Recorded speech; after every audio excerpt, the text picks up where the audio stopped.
기막힌 이야기 채널을 찾아주셔서 감사합니다. 구독과 좋아요는 무료입니다. 이 이야기가 재미있거나 공감되었다면 공감합니다. 댓글을 달아주시면 큰 힘이 됩니다. 서울 변두리, 오래된 다세대 주택이 다닥다닥 붙어있는 골목길. 페인트가 벗겨진 담벼락 사이로 좁은 계단을 올라가면 2층 구석에 김순애의 집이 있습니다.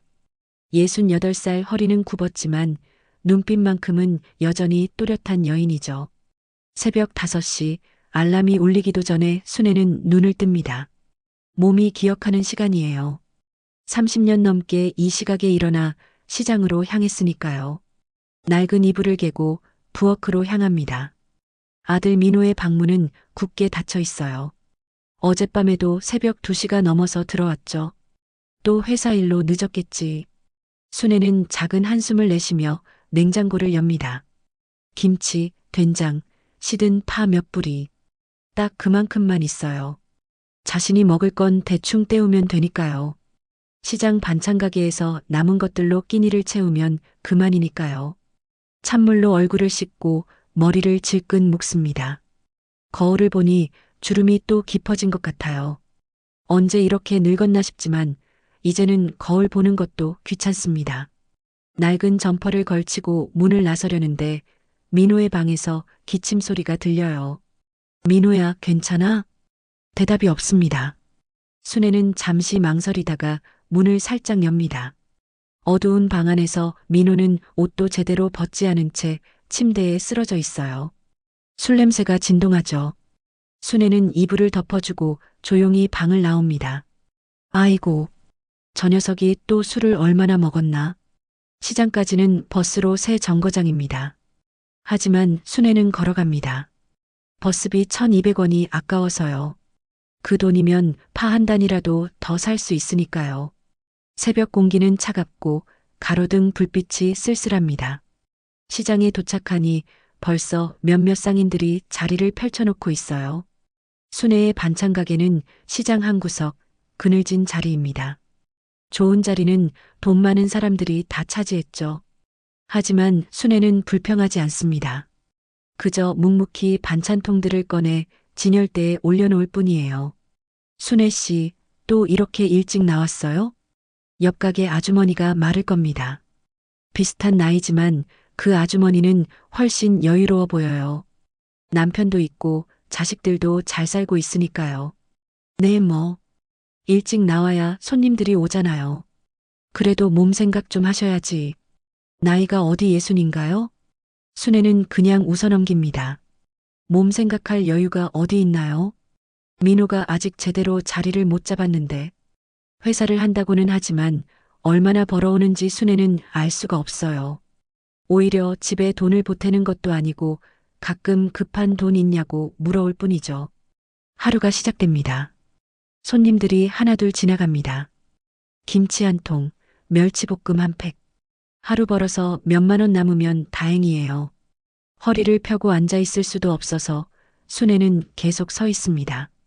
다리가 아파도 무릎이 쑤셔도 참습니다. 점심때가 되자 손님이 뜸해집니다. 순애는 김밥 한 줄을 꺼내 먹습니다. 아침에 싸운 거예요. 물도 한 모금 마시고 다시 자리를 지킵니다. 핸드폰을 꺼내 민호에게 문자를 보냅니다. 밥은 먹었니? 한참을 기다려도 답장이 없습니다. 바쁜가 보다 순애는 그렇게 생각합니다. 민호가 회사를 차린 지도 벌써 5년이 넘었어요. 벤처회사라고 했나요? 무슨 일을 하는지 정확히는 모르겠지만 민호가 하는 일이니 믿을 수밖에요. 저녁 7시 시장 불이 하나둘 꺼집니다.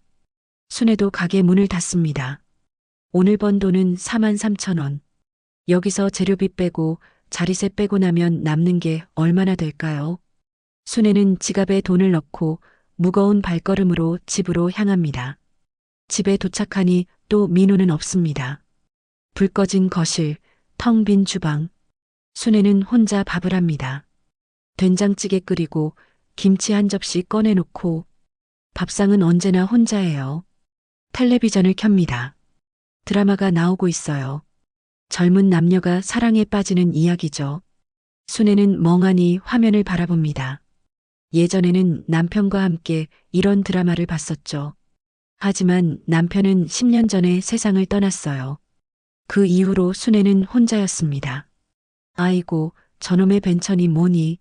먹고 살 길이나 있으면 다행이지. 순애는 혼잣말을 합니다. 하지만 말끝에는 걱정이 묻어나요. 민호가 성공하길 바라는 마음. 그 마음만은 변함이 없습니다. 아들이 언젠가는 제대로 된 사람이 되길, 돈 걱정 없이 살길 바라는 어미의 마음이죠. 밤 11시 현관문이 열립니다. 민호가 들어와요. 얼굴이 피곤해 보입니다. 엄마, 아직 안 주무셨어요? 내가 올 때까지 기다렸지. 밥은 먹었니? 네, 회사에서 먹었어요. 민호는 방으로 들어가려다가 멈춥니다. 뭔가 말하려는 듯하지만 결국 입을 다뭅니다. 순애는 그런 아들을 바라보다가 조용히 말합니다. 민호야, 힘든 일 있으면 엄마한테 얘기해.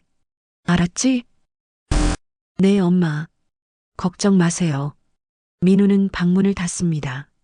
순애는 한숨을 쉬며 자리에 앉아요. 창밖을 보니 빗방울이 떨어지기 시작합니다. 긴 밤이 시작되고 순애는 또 혼자 남겨집니다. 비는 계속 내렸습니다. 순애가 시장 일을 마치고 집으로 돌아오는 길, 빗줄기는 더욱 거세졌어요. 우산을 받쳐들었지만 옷은 이미 반쯤 젖어 있었죠. 버스 정류장을 지나 골목길로 접어드는데 순애는 이상한 광경을 목격합니다. 골목 모퉁이에 한 여자가 서 있었어요. 큰 캐리어를 끌고 있었는데 우산도 없이 비를 그대로 맞고 있었습니다. 옷은 흠뻑 젖어 있고 머리카락에서는 물이 뚝뚝 떨어지고 있었어요. 외국인처럼 보였습니다. 얼굴 윤곽도 다르고 옷차림새도 달랐죠. 순애는 잠시 걸음을 멈췄습니다. 그냥 지나쳐야 할까요? 요즘 세상에 모르는 사람 돕다가 봉변당하는 이야기를 많이 들었거든요. 하지만 여자의 모습이 너무 딱했습니다. 저러다가 병이라도 나면 어쩌나 싶었어요. 저기, 괜찮으세요? 순애가 다가가 말을 건넸습니다. 여자는 고개를 들었어요. 젖은 얼굴에서 눈물인지 빗물인지 모를 것이 흘러내리고 있었습니다. 아, 저는 한국말 조금. 여자는 서툰 한국어로 대답했습니다. 말이 제대로 통하지 않았지만 순애는 알 수 있었어요. 이 여자가 길을 잃었다는 것을요. 어디로 가야 할지 모르고 있다는 것을요. 여기서 뭐 하세요? 집은 어디예요? 집, 없어요. 호텔, 찾아요. 그런데 여자는 핸드폰을 꺼내 보여줬어요. 배터리가 나간 상태였습니다. 지도도 볼 수 없고 전화도 할 수 없는 상황이었죠. 순애는 고민에 빠졌습니다. 이 비 오는 밤에 이 사람을 그냥 두고 갈 수는 없었어요. 에이, 일단 우리 집으로 가요. 비 좀 피하고 생각해 봅시다. 순애는 우산을 여자 쪽으로 기울였습니다. 여자는 놀란 표정으로 순애를 바라봤어요. 낯선 사람의 친절이 믿기지 않는다는 듯이요. 하지만 곧 고개를 끄덕였습니다. 감사합니다. 정말. 둘은 함께 골목길을 걸었습니다. 여자는 캐리어를 끌고 있었는데 바퀴가 빗물 웅덩이를 지날 때마다 철퍼덕 소리가 났어요. 순애의 집까지는 5분 거리였지만 비 때문에 더 멀게 느껴졌습니다. 집에 도착하자 순애는 먼저 수건을 꺼내줬습니다. 여기서 물기 좀 닦으세요. 옷이 다 젖었네요. 여자는 고맙다는 듯 수건을 받아들었어요. 순애는 부엌으로 가서 냄비를 꺼냈습니다. 남은 밥이 있었고 냉장고에는 김치와 된장이 있었죠. 국밥을 끓이기로 했어요. 추운 날 따뜻한 국밥만큼 좋은 게 없으니까요. 앉으세요. 밥 곧 될 거예요. 여자는 조심스럽게 방바닥에 앉았습니다. 집안을 둘러보는 눈빛이 조금 슬퍼 보였어요. 오래된 가구들, 낡은 벽지, 작은 텔레비전. 가난한 집이라는 걸 한눈에 알 수 있었죠. 15분쯤 지나자 국밥이 완성됐습니다. 순애는 그릇에 밥을 담고 뜨끈한 국물을 부었어요. 김치도 한 접시 꺼내놓고 여자 앞에 밀어줬습니다. 자, 드세요. 별거 아니지만. 몸이라도 좀 녹여야죠. 여자는 숟가락을 들었습니다. 한 입 떠서 입에 넣더니 눈이 커졌어요. 그리고는 연신 고개를 끄덕이며 먹기 시작했습니다. 얼마나 배가 고팠던 걸까요? 순애는 그 모습을 보며 마음이 짠했습니다. 천천히 드세요. 더 있어요. 정말, 정말 맛있어요. 고마워요. 여자는 눈물을 글썽이며 말했습니다. 순애는 그저 손을 저었어요. 아니에요, 뭘. 그냥 남는 거 데운 건데. 밥을 다 먹은 여자는 자신을 소개했습니다. 이름은 줄리아, 미국에서 왔다고 했어요. 한국에 일 때문에 왔는데 호텔 예약이 꼬이는 바람에 길을 헤매다가 이렇게 됐다고 했죠. 한국어가 서툴러서 도움을 청할 수도 없었다고요. 미국에서 일 때문에 왔어요? 네. 일. 회사 일. 어려워요, 설명. 줄리아는 답답한 듯 이마를 짚었습니다. 말이 통하지 않아 답답한 게 느껴졌어요. 순애는 핸드폰을 꺼내 번역기를 켰습니다. 요즘은 이런 게 있어서 편하더군요. 이거 쓰세요. 번역기요. 줄리아는 고맙다는 듯 핸드폰을 받아들었어요. 그리고 무언가를 타이핑했습니다. 화면에 한글이 나타났죠. 당신은 정말 친절한 사람입니다. 이 은혜를 잊지 않겠습니다. 순애는 쑥스러웠습니다. 별것도 아닌 일인데 너무 고마워하는 것 같았어요. 아니에요, 그냥. 어려운 사람 보면 못 지나치는 성격이라서요. 그때 현관문이 열렸습니다. 민호였어요.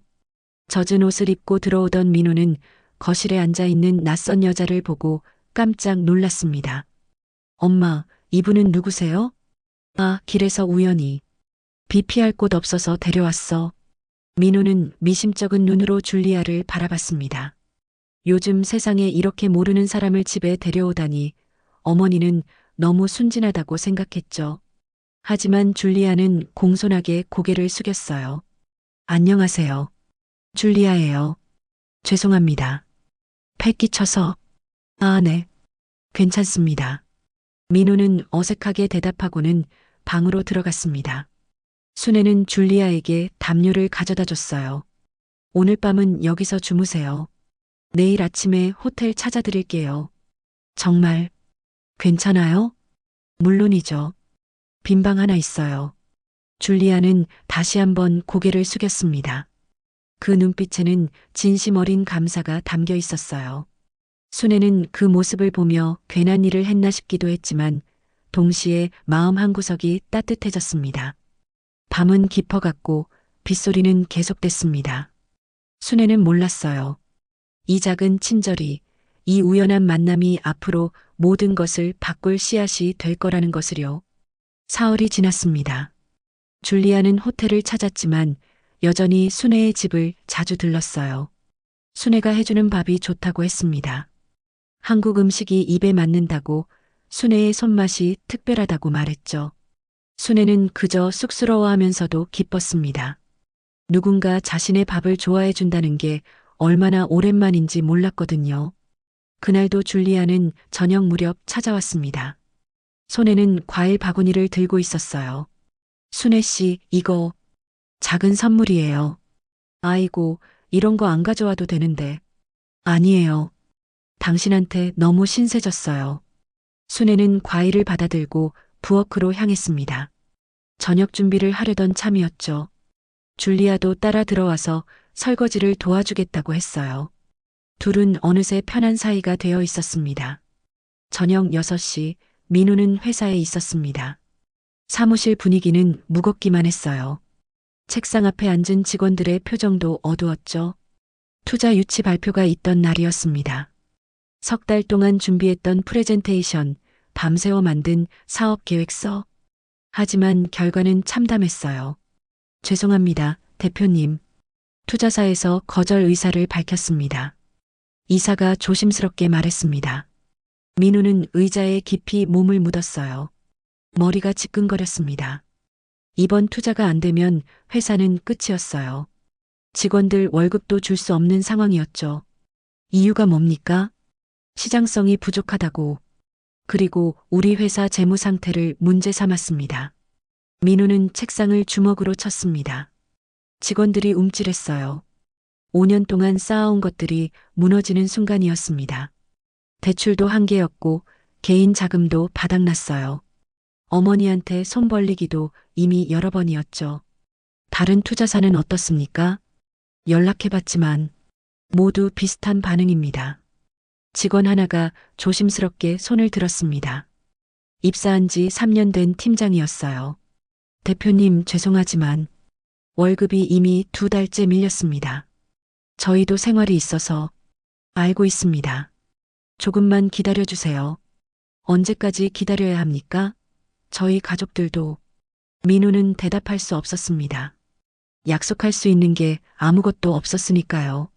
그날 저녁 직원 셋이 사표를 냈습니다. 12명이던 회사는 이제 9명으로 줄었어요. 밤 10시 민호는 소주병을 들고 집으로 향했습니다. 걷다가 비틀거렸어요. 술을 너무 많이 마셨습니다. 하지만 정신은 또렷했어요. 아니, 오히려 너무 또렷해서 괴로웠죠. 모든 게 명확하게 보였습니다. 자신이 실패했다는 것, 더 이상 방법이 없다는 것. 현관문을 열고 들어서자 거실에 불이 켜져 있었습니다. 어머니와 줄리아가 텔레비전을 보고 있었어요. 민호가 들어오자 순애는 깜짝 놀라 일어났습니다. 민호야, 왜 이렇게 술을 많이 마셨니? 엄마. 민호는 거실 바닥에 주저앉았습니다. 술병을 놓고 얼굴을 손으로 감쌌어요. 순애는 아들 옆에 다가가 등을 토닥였습니다. 무슨 일 있니? 엄마한테 얘기해봐. 엄마, 나 끝났어요. 무슨 소리야? 무슨 일인데? 민호는 고개를 들었습니다. 눈이 충혈되어 있었어요. 투자 유치 실패했어요. 회사 망했어요. 직원들 월급도 못 주고. 나 이제 어떻게 해야 해요? 순애의 가슴이 철렁 내려앉았습니다. 하지만 아들 앞에서 무너질 수는 없었어요. 어머니는 늘 강해야 했으니까요. 괜찮아, 민호야. 다시 시작하면 되잖아. 다시 시작이요? 무슨 돈으로요? 엄마, 내가 지금까지 얼마나 많은 돈을 날렸는지 알아요? 대출금만 해도 억 단위예요. 민호는 소리를 질렀습니다. 줄리아는 조용히 자리에서 일어나 방으로 들어가려 했어요. 하지만 민호의 다음 말에 걸음을 멈췄습니다. 내가 잘못된 길을 온 걸까요? 그냥 다 접어야 할까요? 처음부터 회사 같은 거 하지 말고 그냥 취직할 걸 그랬어요. 순애는 아들의 손을 꼭 잡았습니다. 민호야, 너는 할 수 있어. 엄마가 믿는다. 지금은 힘들어도 반드시 기회가 올 거야. 엄마는 몰라요. 현실을 몰라요. 민호는 어머니의 손을 뿌리쳤습니다. 그리고 방으로 들어가 문을 쾅 닫아버렸어요. 순애는 그 자리에 주저앉았습니다. 가슴이 무너지는 것 같았죠. 아들을 위해 할 수 있는 게 아무것도 없다는 게 너무 괴로웠습니다. 줄리아가 다가왔습니다. 순애의 옆에 조용히 앉았어요. 순애 씨, 괜찮아요? 미안해요, 줄리아 씨. 이런 모습 보여줘서. 줄리아는 고개를 저었습니다. 그리고 번역기를 꺼내 무언가를 타이핑했어요. 아들을 위해 이렇게 걱정하는 어머니. 정말 대단해요. 하지만 너무 자책하지 마세요. 순애는 눈물을 훔쳤습니다. 줄리아의 따뜻한 말이 위로가 됐어요. 제 아들이 회사를 한다고 해서 처음엔 반대했어요. 안정적인 직장 다니길 바랐죠. 그런데 민호가 꼭 하고 싶다고 해서 믿어줬어요. 그런데 이렇게 되니 줄리아는 민호의 방문을 바라봤습니다. 그 눈빛에는 알 수 없는 무언가가 담겨 있었어요. 순애 씨 아들, 무슨 회사예요? 잘은 모르겠지만 인터넷으로 뭔가 만드는 회사래요. 기술회사? 줄리아는 고개를 끄덕였습니다. 무언가 생각에 잠긴 표정이었어요. 하지만 그 생각이 무엇인지 순애는 알 수 없었습니다. 그날 밤 민호의 방에서는 물건 부딪히는 소리가 들렸습니다. 순애는 문 앞에 서서 한참을 망설였어요. 문을 두드려야 할까요? 아니면 그냥 놔둬야 할까요? 결국 순애는 그냥 돌아섰습니다. 아들에게도 혼자만의 시간이 필요할 테니까요. 거실에 돌아오니 줄리아가 여전히 앉아 있었습니다. 생각에 잠긴 표정으로요. 일주일이 흘렀습니다. 민호는 마지막 희망을 붙잡기로 했어요. 지인의 소개로 새로운 투자자를 만나기로 한 거죠. 강남의 한 고급 카페였습니다. 민호는 평소 입지 않던 정장을 꺼내 입었어요. 구겨진 옷이었지만 다림질을 하고 나니 그럭저럭 봐줄만 했습니다. 상대는 40대 중반으로 보이는 남자였습니다. 이름은 박진수, 투자업계에서 10년 넘게 일했다고 자신을 소개했어요. 명함에는 그럴듯한 회사 이름이 적혀 있었죠. 민호 대표님, 사업 계획서 잘 봤습니다. 가능성이 있어 보이던데요. 민호는 가슴이 뛰었습니다. 가능성이 있다니 이 말만으로도 희망이 보이는 것 같았어요. 정말입니까? 다른 투자사들은 모두 그쪽들은 눈이 없어서 그렇습니다. 제가 보기엔 충분히 투자할 만한 가치가 있어요. 박진수는 서류를 꺼냈습니다. 투자 계약서였어요. 민호는 서류를 받아들고 읽기 시작했습니다.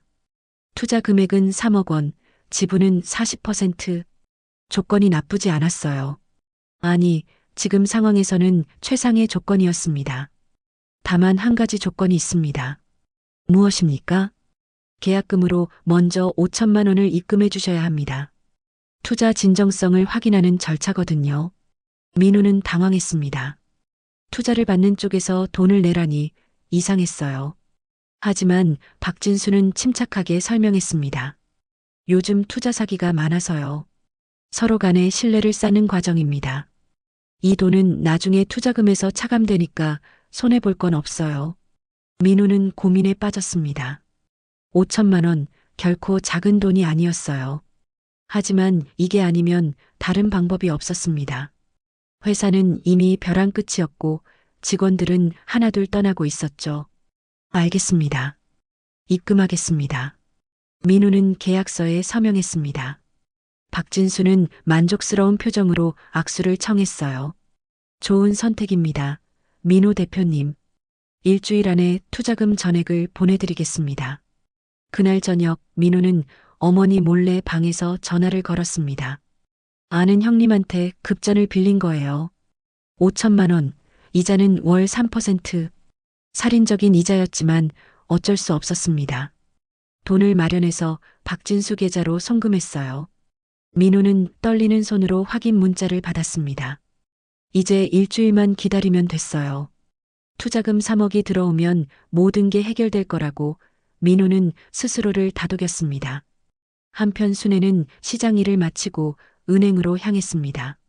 아들이 힘들어하는 모습을 보니 가만히 있을 수가 없었어요.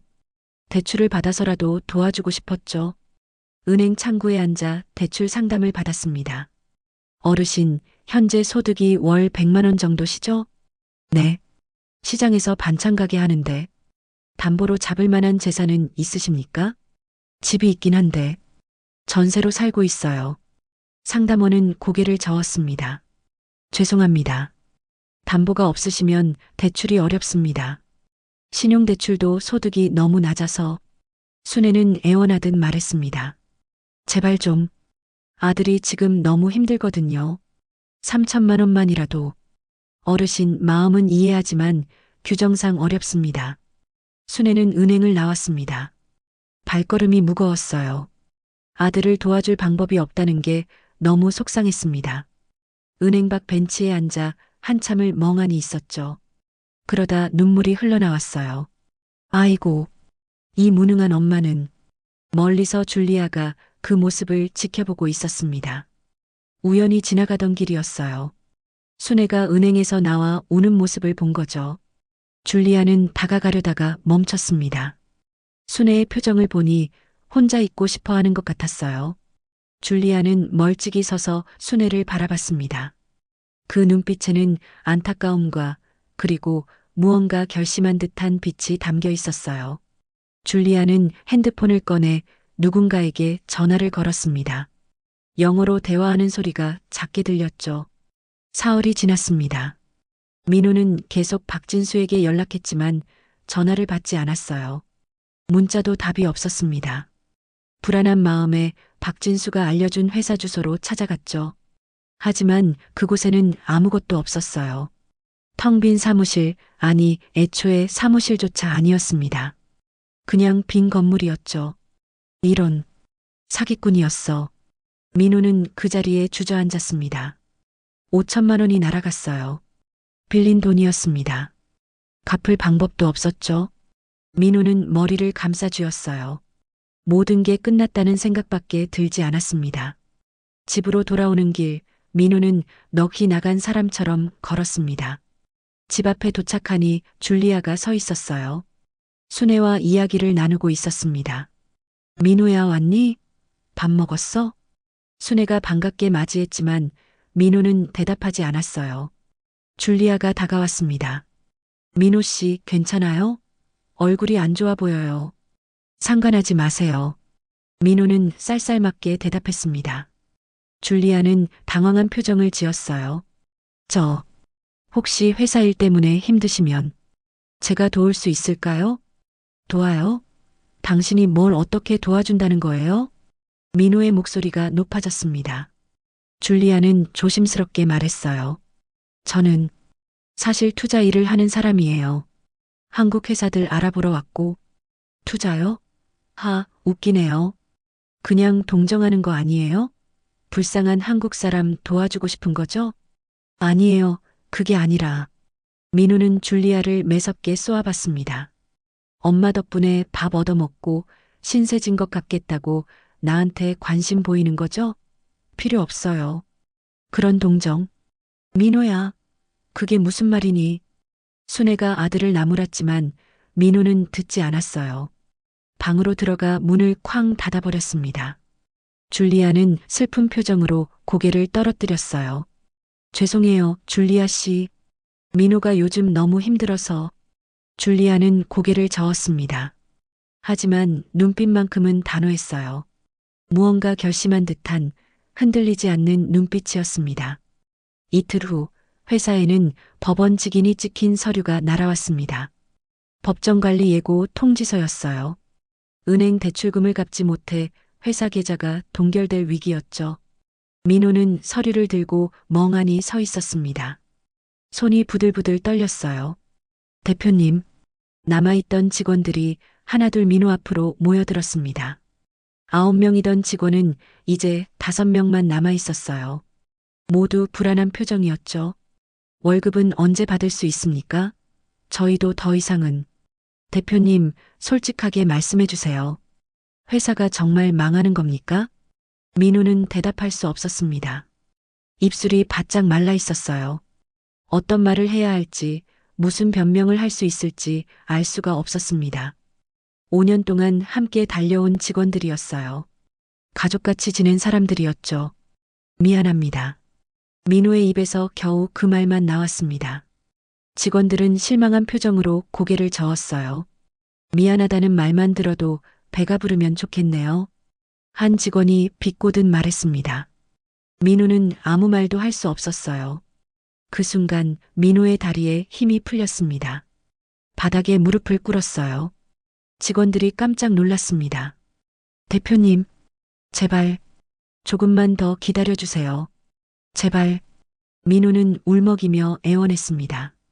하지만 직원들의 마음은 이미 떠난 뒤였어요. 1명, 2명 사표를 꺼내 책상 위에 올려놓았습니다. 결국 5명 모두가 사표를 냈어요. 대표님, 그동안 감사했습니다. 하지만 저희도 살아야 합니다. 직원들은 짐을 챙겨 하나둘 사무실을 떠났습니다. 민호는 텅 빈 사무실 바닥에 그대로 주저앉아 있었어요. 눈물이 주르르 흘러내렸습니다. 가슴속에서 무언가가 무너져 내리는 것 같았죠. 다 끝났어. 다 끝났어. 민호는 혼잣말을 했습니다. 5년의 세월이 허무하게 무너지는 순간이었어요. 청춘을 바친 시간들, 밤새워 일했던 기억들, 모두가 물거품이 되어 사라졌습니다. 그날 저녁 순애는 집 앞에서 낯선 남자들을 마주쳤습니다. 정장을 입은 2사람이었어요. 손에는 서류 가방을 들고 있었죠. 김순애 씨 맞으십니까? 네, 그런데요. 법원에서 나왔습니다. 댁 아드님 민호 씨의 채무 관련해서 왔습니다. 순애의 얼굴이 하얗게 질렸습니다. 남자는 서류를 꺼냈어요. 아드님께서 보증을 서신 대출금이 연체되어 이 주택이 담보로 잡혀 있습니다. 한 달 내로 변제하지 않으시면 경매로 넘어갑니다. 뭐라고요? 우리 집이요? 순애는 다리에 힘이 풀렸습니다. 벽을 붙잡고 겨우 몸을 지탱했어요. 민호가 집을 담보로 대출을 받았다는 걸 몰랐습니다. 아니, 알려주지도 않았죠. 이건 법적 절차입니다. 자세한 사항은 이 서류에 적혀 있으니 확인해 보십시오. 남자들은 서류를 건네고 떠났습니다. 순애는 떨리는 손으로 서류를 펼쳤어요. 채무액 8천만 원, 연체 기간 6개월. 집이 날아갈 상황이었습니다. 순애는 주저앉아 울음을 터뜨렸습니다. 30년을 살아온 집이에요. 남편과 추억이 담긴 곳이고 아들을 키운 공간이었죠. 그 집마저 빼앗긴다니 순애는 견딜 수가 없었습니다. 아이고, 하늘이시여. 우리 모자가 무슨 죄를 지었습니까? 밤 9시 민호가 집에 돌아왔습니다. 얼굴은 초췌했고 눈은 충혈되어 있었어요. 거실에 앉아있던 순애를 보자 민호는 고개를 떨어뜨렸습니다. 엄마, 민호야, 이게 무슨 일이니? 집을 담보로 대출을 받았다고? 민호는 대답하지 못했습니다. 그저 바닥만 바라볼 뿐이었어요. 왜 엄마한테 말하지 않았어? 왜 혼자서 이렇게... 죄송해요, 엄마. 순애는 아들을 끌어안았습니다. 화를 낼 수도 없었어요. 원망할 수도 없었습니다. 아들이 너무 힘들어 보였거든요. 괜찮아, 민호야. 집 따위는 없어도 돼. 너만 건강하면 돼. 엄마, 저는 정말 쓸모없는 인간이에요. 엄마한테 짐만 되고. 민호는 어머니 품에서 울음을 터뜨렸습니다. 40살 어른이 회사 대표였던 사람이 어린아이처럼 울고 있었어요. 순애는 아들의 등을 토닥이며 함께 눈물을 흘렸습니다. 아니야, 민호야. 너는 엄마의 자랑이야. 힘든 길을 선택했지만 용기 있게 도전한 거잖아. 하지만 결과는 이렇잖아요. 다 망쳤어요. 모든 희망이 끊어진 듯 했습니다. 회사는 망했고 집마저 날아갈 위기였죠. 빚은 산더미처럼 쌓여 있었고 앞으로 어떻게 살아가야 할지 막막했습니다.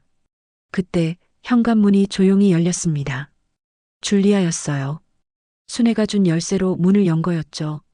줄리아는 울고 있는 모자를 보고 잠시 멈칫했습니다.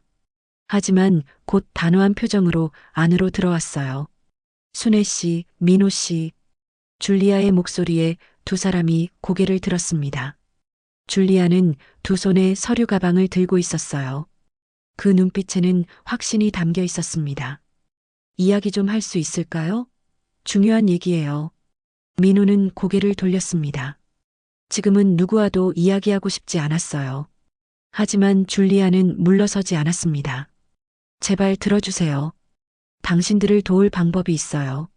순애가 줄리아를 바라봤습니다. 그 눈빛에는 마지막 희망이 담겨 있었어요. 줄리아는 거실 탁자에 서류 가방을 올려놓았습니다. 천천히 지퍼를 열고 서류들을 꺼냈어요. 민호와 순애는 그 모습을 멍하니 바라봤죠. 먼저 제 소개를 다시 하겠습니다. 줄리아는 명함을 꺼내 민호 앞에 내밀었어요. 민호는 명함을 받아들었습니다. 눈을 크게 떴어요. 명함에는 영어로 회사 이름이 적혀 있었는데 민호도 아는 유명한 벤처 캐피털 회사였습니다. 제 이름은 줄리아 앤더슨, 브라이트 벤처스 아시아 지역 투자 이사입니다. 뭐라고요?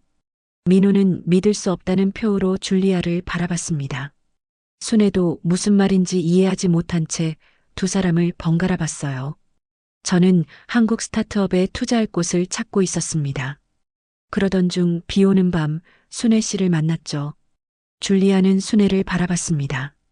눈빛이 따뜻했어요. 처음엔 그냥 친절한 사람이구나 그렇게만 생각했어요. 하지만 며칠을 함께 지내면서 알게 됐습니다. 이분이 얼마나 희생적인 삶을 살아왔는지. 줄리아는 서류를 펼쳤습니다. 민호 회사의 사업 계획서였어요. 민호는 깜짝 놀랐습니다. 이건 우리 회사 자료잖아요. 어떻게? 공개된 자료들을 모았습니다. 투자 검토 차원에서요. 줄리아는 차분하게 설명했습니다. 민호 씨가 술 마시고 회사 이야기하던 날 저는 관심이 생겼어요. 그래서 조사를 시작했죠. 당신 회사가 어떤 일을 하는지, 기술력은 어떤지, 시장성은 있는지. 민호는 입을 다물지 못했습니다. 줄리아가 계속 말을 이었어요. 결과는 놀라웠습니다. 기술력은 충분했어요. 아이디어도 참신했고 시장 진입 시기도 적절했습니다. 다만 자금이 부족했을 뿐이죠. 그럼 왜 진작 말하지 않았어요? 민호의 목소리가 떨렸습니다. 줄리아는 잠시 침묵했어요. 확신이 필요했습니다. 투자는 돈만의 문제가 아니거든요. 사람을 보는 게 더 중요하죠. 줄리아는 순애를 바라봤습니다.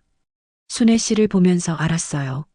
이렇게 훌륭한 어머니가 키운 아들이라면 분명 가치 있는 사람일 거라고.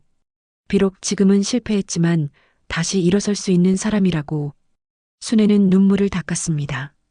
줄리아의 말이 가슴에 와 닿았어요. 민호는 고개를 떨어뜨렸습니다. 부끄러웠어요. 줄리아를 동정으로 보던 자신이, 화를 냈던 자신이 너무나 부끄러웠습니다.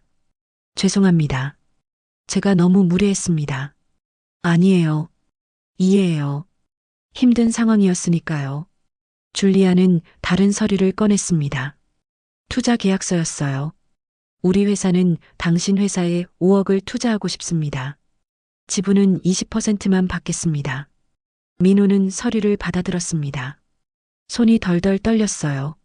5억, 그것도 지분 20%면 너무나 좋은 조건이었습니다. 보통은 30% 이상을 요구하거든요.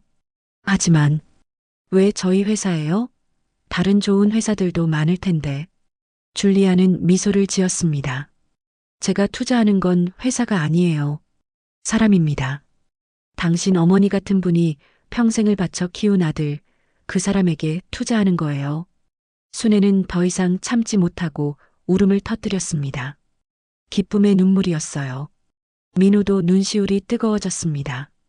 하지만 조건이 있습니다. 줄리아의 목소리가 진지해졌어요. 첫째, 당신 어머니와 진심으로 화해해야 합니다. 지금까지 얼마나 고생하셨는지 인정하고 감사를 표현하세요. 민호는 어머니를 바라봤습니다. 순애의 눈에서 눈물이 흘러내리고 있었어요. 주름진 얼굴, 거친 손, 굽은 허리. 모든 게 아들을 위한 희생의 흔적이었습니다. 엄마. 민호는 무릎을 꿇었습니다. 어머니 앞에 두 손을 모았어요. 엄마, 미안해요. 정말 미안해요. 내가 너무 이기적이었어요. 내 욕심만 챙기느라 엄마 마음을 몰랐어요. 순애는 아들을 끌어안았습니다. 아니야, 민호야. 엄마는 그저 내가 건강하면 돼. 내가 행복하면 그걸로 충분해.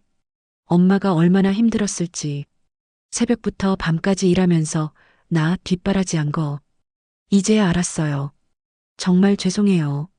모자는 서로를 껴안고 한참을 울었습니다. 줄리아는 그 모습을 조용히 지켜봤어요. 눈가가 촉촉해졌습니다. 한참 후 민호가 고개를 들었습니다. 눈은 빨갛게 충혈되어 있었지만 눈빛만큼은 달라져 있었어요. 더 이상 절망이 아니었습니다. 희망과 결심이 담겨 있었죠. 두 번째 조건은 뭡니까? 줄리아는 진지한 표정으로 말했습니다. 회사를 사람답게 운영하세요. 직원들을 가족처럼 대하고 이익만 쫓지 마세요. 당신 어머니처럼 따뜻한 마음으로 사람들을 대하세요. 민호는 고개를 끄덕였습니다. 약속합니다. 다시는 예전처럼 하지 않겠습니다. 사람을 먼저 생각하는 회사를 만들겠습니다. 줄리아는 펜을 꺼내 민호에게 건넸습니다. 그럼 계약서에 서명하세요. 민호는 떨리는 손으로 펜을 잡았습니다. 계약서를 천천히 읽어 내려갔어요. 조건들이 하나하나 눈에 들어왔습니다. 투자금 5억, 지분 20%, 경영권 보장, 추가 투자 검토 가능. 모든 게 믿기지 않았어요. 정말 정말 괜찮은 겁니까? 물론입니다. 우리는 당신을 믿어요. 민호는 서명을 했습니다. 순애는 옆에서 그 모습을 지켜보며 계속 눈물을 닦았어요. 줄리아도 계약서에 서명했습니다.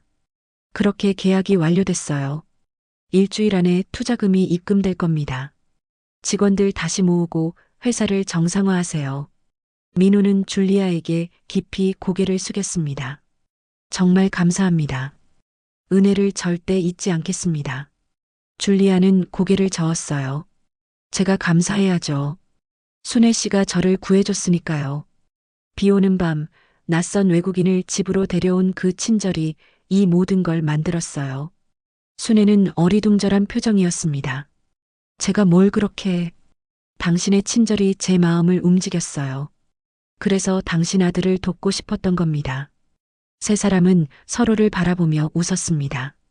어둠 속에 작은 빛이 보이기 시작했어요. 사흘 후 민호의 통장에 5억이 입금됐습니다. 민호는 통장 잔액을 보며 한참을 멍하니 있었어요. 꿈인가 싶어서 눈을 비벼보기도 했죠. 하지만 현실이었습니다. 정말로 기회가 찾아온 거예요. 민호는 가장 먼저 채권자들에게 연락했습니다. 사채업자, 은행, 그리고 집 압류권을 담당하는 법원까지 하나하나 찾아가 상황을 설명하고 변제 계획을 제시했어요. 이번 달부터 매달 1,000만 원씩 갚겠습니다. 계약서도 다시 쓰겠습니다. 사채업자는 의심스러운 눈초리로 민호를 바라봤습니다. 갑자기 돈이 어디서 생긴 거야? 또 사기치는 거 아니지? 투자를 받았습니다. 여기 계약서 있습니다. 민호는 투자 계약서를 보여줬어요. 사채업자는 서류를 훑어보더니 고개를 끄덕였습니다. 알겠어. 하지만 한 번이라도 늦으면 그땐 용서 없어. 네, 약속드립니다. 은행도 법원도 같은 과정을 거쳤어요. 변제 계획서를 제출하고 집 압류는 일단 보류됐습니다. 30년을 살아온 집을 지켜낼 수 있었죠. 순애는 그 소식을 듣고 기뻐서 어쩔 줄 몰라 했어요. 하지만 민호에게는 더 힘든 일이 남아 있었습니다. 바로 떠난 직원들을 다시 만나는 일이었죠. 민호는 직원들의 연락처를 하나하나 꺼내봤어요. 손이 떨렸습니다. 어떤 얼굴로 만나야 할까요? 무슨 말을 해야 할까요? 첫 번째로 찾아간 사람은 김 팀장이었습니다. 회사에 3년 동안 있었던 가장 믿음직한 직원이었어요. 민호는 김 팀장이 일한다는 새 회사 앞에서 기다렸습니다. 퇴근 시간이 되자 김 팀장이 나왔어요. 팀장님. 김 팀장은 민호를 보고 놀랐습니다. 표정이 굳었어요. 대표님, 무슨 일이세요? 잠깐 이야기 좀 할 수 있을까요? 김 팀장은 잠시 망설이다가 고개를 끄덕였습니다. 둘은 근처 카페로 갔어요. 마주 앉았지만 한참 동안 침묵이 흘렀습니다. 민호가 먼저 입을 열었어요. 팀장님, 정말 죄송합니다. 제가 너무 무능했습니다. 직원들 월급도 못 주고 결국 회사를 망쳤죠. 팀장님한테도 다른 직원들한테도 너무 미안합니다. 김 팀장은 커피잔을 들었습니다. 한 모금 마시고는 한숨을 쉬었어요. 대표님, 사과 들으러 온 건 아닙니다. 이미 지나간 일이에요. 알고 있습니다. 하지만 꼭 사과하고 싶었어요. 민호는 고개를 숙였습니다. 김 팀장은 민호를 물끄러미 바라봤어요. 그런데 지금은 어떻게 지내세요? 투자를 받았습니다. 다시 시작하려고 합니다. 김 팀장의 눈이 커졌어요. 투자요? 정말입니까? 네, 미국계 벤처 캐피털에서 5억을 투자해줬습니다. 민호는 계약서를 보여줬습니다. 김 팀장은 서류를 보며 놀란 표정을 지었어요. 이건 대단한 조건인데요. 그래서 팀장님께 부탁드리고 싶은 게 있습니다. 민호는 김 팀장을 똑바로 바라봤어요. 다시 돌아와 주실 수 있겠습니까? 예전처럼은 안 하겠습니다. 직원들을 가족처럼 대하는 회사를 만들겠습니다. 약속드립니다. 김 팀장은 한참을 고민했습니다. 손가락으로 테이블을 톡톡 두드렸어요. 대표님, 솔직히 말씀드리면 믿기 어렵습니다. 너무 많이 실망했거든요. 알고 있습니다. 하지만 김 팀장은 잠시 말을 멈췄습니다. 대표님이 이렇게 직접 찾아와서 사과하시는 모습은 처음 봅니다. 예전 같았으면 전화 한 통으로 끝냈을 텐데. 민호는 고개를 숙였어요. 제가 변했습니다. 정말로요. 이제는 직원들이 얼마나 소중한지 알았습니다. 김 팀장은 한숨을 쉬었습니다. 일주일만 생각할 시간을 주세요. 현재 회사에도 의리가 있으니까요. 물론입니다. 천천히 생각하세요. 민호는 다른 직원들도 하나씩 찾아갔습니다. 어떤 이는 분노했고 어떤 이는 냉담했어요. 하지만 민호는 포기하지 않았습니다. 한 사람 한 사람 진심으로 사과했죠. 이 과정을 지켜본 사람이 있었습니다. 바로 줄리아였어요. 줄리아는 멀리서 민호를 따라다니며 그의 변화를 확인했습니다. 직원들에게 무릎 꿇고 사과하는 모습, 거절당해도 다시 찾아가는 모습. 줄리아는 만족스러운 표정을 지었어요. 일주일 후 김 팀장이 연락을 했습니다. 대표님, 돌아가겠습니다. 민호는 전화를 받고 눈물을 흘렸습니다. 김 팀장만이 아니었어요. 5명 중 3이 돌아오겠다고 했죠. 물론 2명은 끝내 거절했습니다. 그것도 이해했어요. 그들에게도 각자의 삶이 있으니까요. 민호는 돌아온 직원들을 모았습니다. 작은 사무실, 3분인 직원. 하지만 민호의 눈빛은 예전과 달랐어요. 더 이상 오만하지 않았습니다. 겸손하고 진지했죠. 여러분, 다시 돌아와줘서 정말 고맙습니다. 이번에는 다르게 하겠습니다. 월급은 정확히 지급하고 복지도 챙기겠습니다. 무엇보다 여러분을 존중하겠습니다. 직원들은 박수를 쳤습니다. 희망이 보였어요. 새로운 시작이 느껴졌습니다. 그날 저녁 민호는 어머니와 줄리아를 저녁 식사에 초대했습니다. 비싼 식당은 아니었지만 마음을 담은 자리였어요. 엄마, 줄리아 씨, 정말 감사합니다. 2분이 아니었다면 저는 여기 없었을 겁니다. 순애는 아들의 손을 꼭 잡았습니다. 민호야, 엄마는 그저 내가 행복하면 돼. 줄리아도 미소를 지었어요. 민호 씨가 변한 모습 봤어요. 진심으로 기쁩니다. 민호는 2 사람에게 깊이 고개를 숙였습니다. 진심 어린 감사였어요. 그리고 마음속으로 다짐했습니다. 이번에는 절대 실패하지 않겠다고, 2 사람의 믿음을 저버리지 않겠다고요.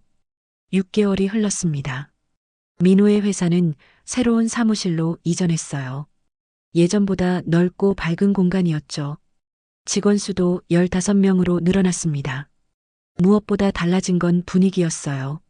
직원들의 얼굴에 웃음이 있었고 사무실에는 활기가 넘쳤습니다. 민호는 더 이상 혼자 결정하지 않았어요. 직원들과 회의를 자주 했고 의견을 존중했습니다. 월급은 정확한 날짜에 지급됐고 야근 수당도 빠짐없이 줬죠. 명절이면 선물도 챙겼어요. 회사가 가족 같다는 말이 빈말이 아니었습니다. 대표님, 이번 프로젝트 해외 바이어한테서 좋은 반응이 왔습니다.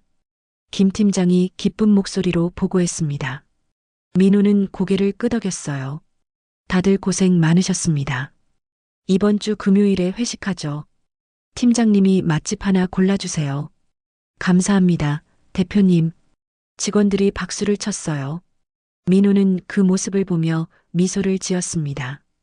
예전 같았으면 혼자 결정하고 직원들 의견은 듣지도 않았을 거예요. 하지만 이제는 달랐습니다. 사람을 먼저 생각하는 회사, 그게 민호의 목표였죠.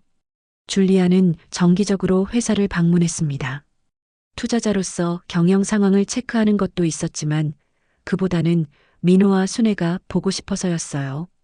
어느새 줄리아는 이 모자의 가족 같은 존재가 되어 있었습니다. 민호 씨, 이번 분기 실적 정말 좋네요. 예상보다 20%나 높아요. 줄리아 씨 덕분입니다.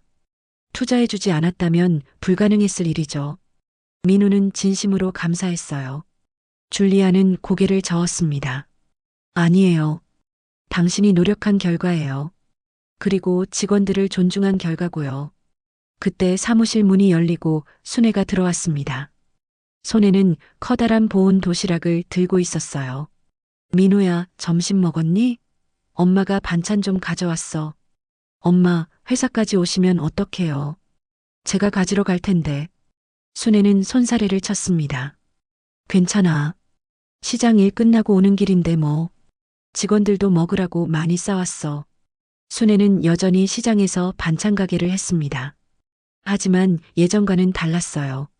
민호가 자주 찾아왔거든요. 점심시간이면 엄마 가게에 들러 함께 밥을 먹었죠. 주말에는 같이 장을 보러 갔고 저녁에는 함께 텔레비전을 봤습니다. 어머니, 또 이렇게 챙겨주시네요. 정말 감사합니다. 직원들이 인사를 했어요. 순애는 환하게 웃었습니다. 아이고, 뭐려. 우리 민호 회사 식구들인데 당연하죠. 줄리아도 다가왔습니다. 순애를 보자 반갑게 포옹했어요. 둘은 이제 친구 이상의 관계가 되어 있었습니다. 순애 씨, 오늘 반찬은 뭐 가져왔어요? 오늘은 불고기하고 나물 몇 가지 했어. 줄리아 씨 입맛에 맞을지 모르겠네. 당연히 맞죠. 순애 씨 손맛이 얼마나 좋은데요. 세 사람은 함께 웃었습니다. 직원들도 도시락을 나눠 먹으며 즐거운 점심시간을 보냈어요. 회사는 이제 정말 가족 같았습니다. 그날 오후 민호에게 특별한 전화가 왔습니다. 해외 바이어로부터였어요. 미국 시장 진출 제안이었죠. 정말입니까? 미국에서 우리 제품을 판매하고 싶다고요? 민호는 흥분을 감추지 못했습니다. 회사를 시작한 지 5년 만에 해외 진출이라니 꿈만 같았어요. 전화를 끊고 민호는 직원들을 모았습니다. 여러분, 큰 소식입니다. 미국 진출 기회가 왔습니다. 직원들이 환호성을 질렀어요.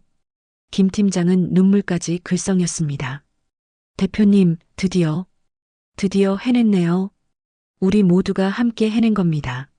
민호는 줄리아를 바라봤어요. 줄리아도 기쁜 표정으로 박수를 쳤습니다. 축하해요, 민호 씨. 당신은 해냈어요. 저녁이 되자 민호는 어머니와 줄리아를 불렀습니다. 회사 근처 한정식집이었어요. 예전에는 엄두도 못 냈던 곳이었죠. 엄마, 줄리아 씨, 오늘 정말 좋은 소식이 있어서 모셨습니다. 민호는 미국 진출 소식을 전했어요. 순애는 눈물을 흘렸습니다. 기쁨의 눈물이었어요. 민호야, 정말 잘 됐구나. 엄마가 얼마나 기다렸는지 몰라. 엄마 덕분입니다. 엄마가 포기하지 않고 저를 믿어줬으니까요. 줄리아도 잔을 들었습니다. 축배를 들어요. 새로운 시작을 위해서. 세 사람은 잔을 부딪혔습니다. 그 소리가 식당에 울려 퍼졌어요. 그런데 줄리아 씨, 언제까지 한국에 계실 거예요? 순애가 물었습니다. 사실 걱정이었어요. 줄리아가 떠나면 얼마나 허전할까 싶었죠. 사실은요. 줄리아는 잠시 말을 멈췄습니다. 한국 지사를 열기로 했어요. 제가 책임자로 상주할 겁니다. 순애의 얼굴이 환해졌습니다. 정말이에요? 그럼 계속 한국에 있는 거예요? 네, 이제 여기가 제 집 같아요. 순애 씨, 민호 씨 곁에 있고 싶어요.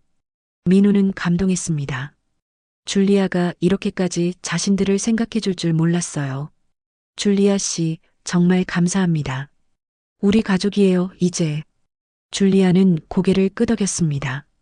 눈가가 촉촉해졌어요. 저야말로 감사해요. 순애 씨가 비 오는 밤에 저를 구해준 그날, 제 인생도 바뀌었어요. 순애는 손사래를 쳤습니다. 아이고, 제가 뭘 그렇게. 그냥 당연한 일 했을 뿐인데. 아니에요. 그 작은 친절이 모든 걸 바꿨어요. 제게도, 민호 씨에게도, 우리 모두에게요. 세 사람은 서로를 바라보며 웃었습니다.